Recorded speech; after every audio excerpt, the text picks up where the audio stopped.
आज मी बनवलं आहे वाफेचं चिकनची रेसिपी.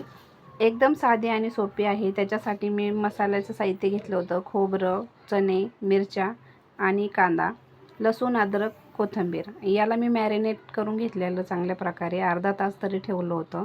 त्यानंतर मी एका टोपामध्ये तेल टाकलं आणि खडा मसाला टाकून कोथिंबीर टाकून याला फ्राय केला आणि यामध्ये आपल्याकडे जेवढे होते नव्हते गरम मसाले वगैरे पूर्ण मी यामध्ये मिक्स केले आणि तेलामध्ये याला फ्राय करून हे पूर्ण मॅरिनेशन केलेलं आपलं चिकन यामध्ये मी टाकलेलं आणि याला पूर्णपणे मी मिक्स करून घेतलेलं आहे. यामध्ये आपण पाणी ॲड करणार नाही. याच्यावरती झाकण ठेवून आपण त्यावर पाणी टाकून तेच पाणी आपण नंतर वाफेचं पाणी त्यावर टाकणार आहोत.